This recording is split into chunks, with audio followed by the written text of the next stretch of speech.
इस वक्त की बड़ी खबर नई शिक्षा नीति से निकलकर सामने आ रही है। जी आपको बताते चले कि नई शिक्षा नीति को केंद्रीय कैबिनेट की मंजूरी मिल गई है। भारत सरकार द्वारा प्रस्तावित केंद्रीय सरकार की कैबिनेट की स्वीकृति के बाद 36 साल बाद देश में नई शिक्षा नीति को लागू हो गई है। जी हाँ, कैबिनेट ने नई शिक्षा नीति को हरी झंडी दे दी है। 34 साल के बाद शिक्षा नीति में बदलाव किया गया है। अब नई शिक्षा नीति की उल्लेखनीय बातें सरल तरीके से हम आपको इस प्रकार बताते हैं। इस वीडियो में देखिए, केवल 12वीं क्लास में बोर्ड होगा। जी हाँ, सिर्फ 12वीं क्लास में ही बोर्ड होगा और एमफिल होगा बंद। जी, कॉलेज की डिग्री 4 साल की मिलेगी। 10वीं बोर्ड भी खत्म कर दी गई है। अब 5वीं बोर्ड तक के छात्रों को मातृभाषा, स्थानीय भाषा और राष्ट्रभाषा को ही पढ़ाया जाएगा। बाकी विषय चाहे वो अंग्रेजी ही क्यों ना हो, एक सब्जेक्ट के तौर पर उसे पढ़ाया जाएगा। पहले 10वीं बोर्ड की परीक्षा देना अनिवार्य होता था, जो अब बिल्कुल बंद कर दिया गया है। 9वीं से 12वीं क्लास तक सेमेस्टर में परीक्षा होगी। स्कूली शिक्षा में 5+3+3+4 फॉर्मूले की तरह पढ़ाया जाएगा।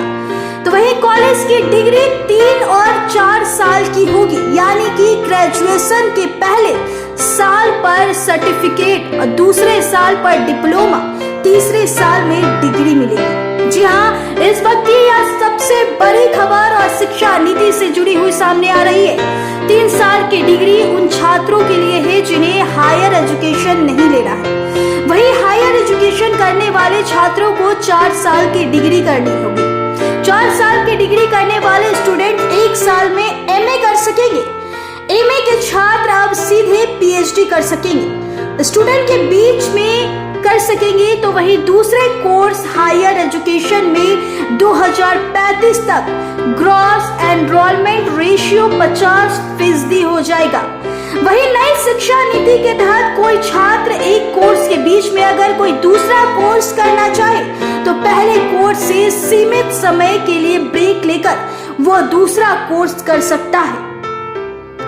हायर एजुकेशन में भी कई सुधार किए गए हैं। जी हाँ, उसमें से सुधारों में ग्रेडेड एकेडमिक, एडमिनिस्ट्रेटिव और फाइनेंशियल ऑटोनॉमी आदि सभी शामिल हैं। इसके अलावा क्षेत्रीय भाषाओं में ई कोर्स शुरू किए गए हैं। वर्चुअल लैब्स विकसित किए जाएंगे। एक national educational scientific forum NETC भी शुरू किया जाएगा। बता दें कि देश में 45,000 कॉलेज हैं। सरकारी, निजी, डीम्ड सभी संस्थापकों के लिए होंगे समान नियम पर। तो यह थी आज की सबसे बिग ब्रेकिंग न्यूज, बड़ी खबर। शिक्षा नीति को केंद्रीय कैबिनेट में भी मंजूरी दे दी गई है।